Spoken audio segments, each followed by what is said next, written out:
Y'all already know what time it is. Most anticipated motherfucking podcast out in the streets right now. You already know it's motherfucking season 2, episode 1 of G Wall Chronicles. Let's get to it. Oh, we got all type of equipment here and shit now and all that techy stuff. You know what I'm saying? It feels good to be back. Once again, this is your boy Pesos. This is episode 1, season 2 of G Wall Chronicles. Man, listen. I've been away from the scene for a year, an entire year, and I'm gonna keep it real, y'all. I went through a lot this year. Had a lot of shit going on. I lost my sister.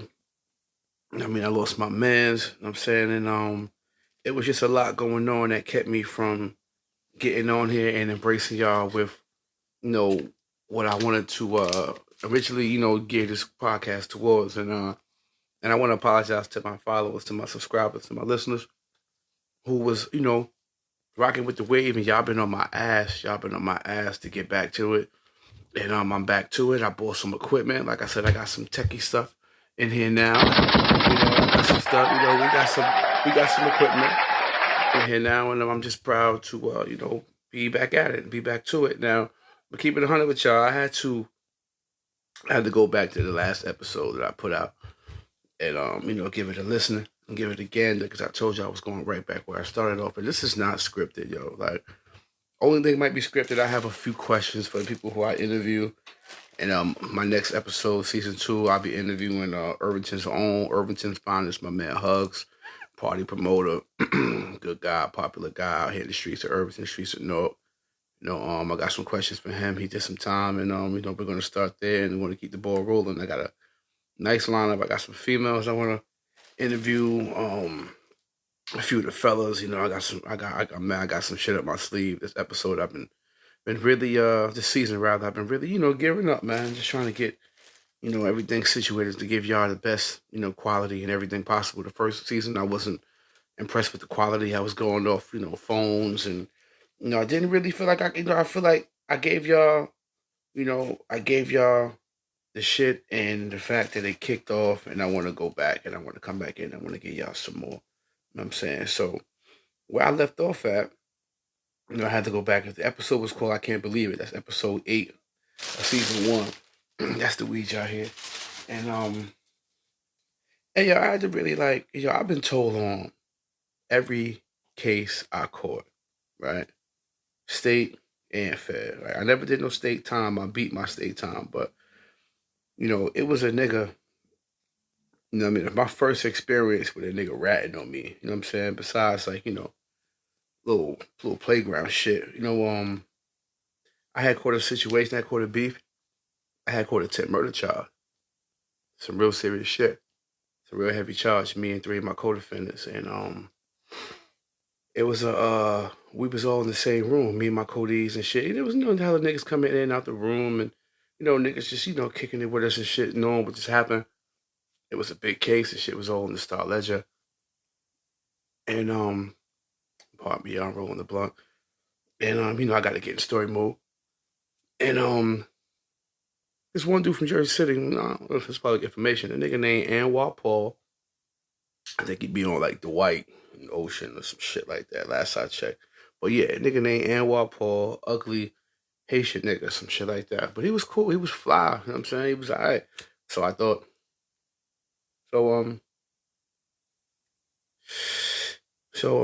Fast forward. I had a lawyer, public defender nigga, and it was kind of cool because I really didn't fuck with the nigga no way. So when I got to court, he was like, "Yo, we got a conflict of interest." And at that point, to keep it 100, I didn't know what the fuck conflict of interest meant. So it was like, we got a conflict of interest going on. So I'm like, well, what's up? What's going on? You know what I mean? He like, yo, do you know the name Anwar Paul? Anwar Paul. You know him as Anwar. I'm like, yeah, I know that name before, but it's still not hitting. Like, I'm like, yeah, I know that name. He's like, oh yeah, I can't defend you because I defended him previously. You defended him previously. What the fuck that got to do with me? Like, what's up? It's still not hitting. He like, look, I got a 48-page statement.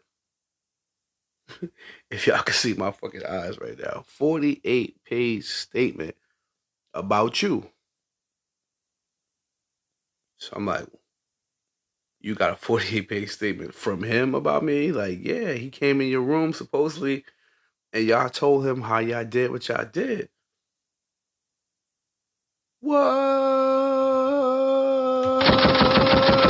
Motherfucker, you mother.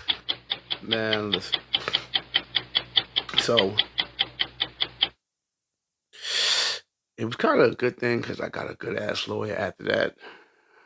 And I wound up beating the case, right? Haven't really seen, I think I saw him one time. And by the time I busted you, all you saw was a red and black North Face hauling ass. You know what I'm saying? So I can't front. I did try to get at him, like, whatever. But anyway, that's public information too. I'm pretty sure he told somebody that. But, yeah, that snitching shit is real, you know?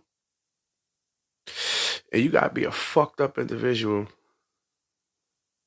to do a crime with a motherfucker, to agree that y'all gonna make a move, and as soon as things don't go the way they're supposed to go, a motherfucker telling you.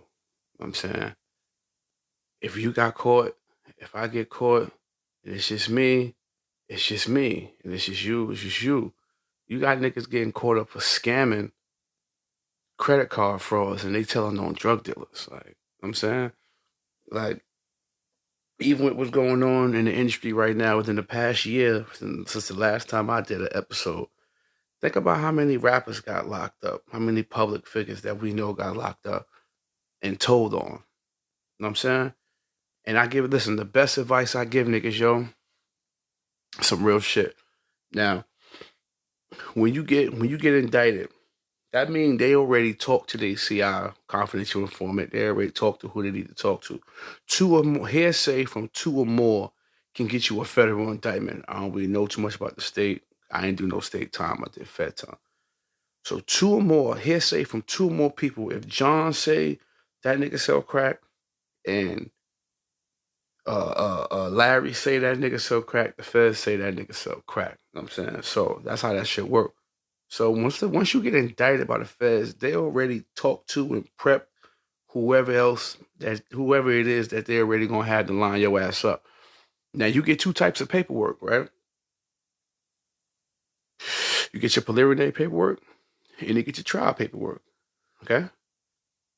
Walk with me. So now the preliminary paperwork, a lot of stuff is blacked out. Name, birth date, address, certain keywords. So it's on you to read the statement and try to decipher who the fuck it is. You know what I'm saying? Because 9 times out of 10, it's one of your men, somebody close to you. So now you reading the lingo, you reading the sentences, you reading the paragraphs, and you like, yo, who talk like this? Who sound like this? Like this sound like so-and-so, this sound like so-and-so. But you got 10 codees, 7 codees, 15 codees. It's hard for you to determine who's who. So this is what I tell niggas to do. Go to trial. If you got a big case going on and they ask you to cop out the 15, go on the trial and get 25. It's the same thing. At least your appeals is open. So now I tell niggas like this, boom. So now now they already greased up your snitch and told them, listen, once we present him with these charges, he gonna cop out. He not going to trial. Don't worry about none of that shit. That's what they're gonna tell you, right? They're gonna tell you all that bullshit. Yo, we're gonna keep you safe. Boom, boom. Listen. But if I tell my lawyer, nah, we going to trial. We playing ball. Fuck that.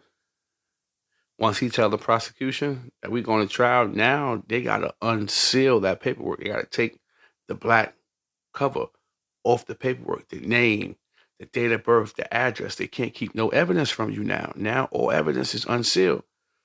So now Larry and John name is on the paperwork. You ain't got to figure out who it was. It's there. John who and Larry who. They both made statements.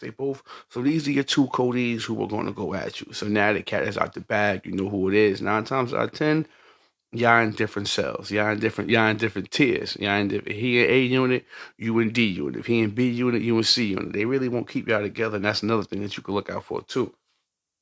So So now, you say you want to go to trial. Now the feds coming back to they rat like, yo, dude said he ain't copping out. He gonna play ball. You gotta take the stand. So then around like, whoa, listen, go to trial, and when you get your court date, you make sure you invite everybody from the fucking hood, because that nigga got to get on the stand in front of all them people and snitch.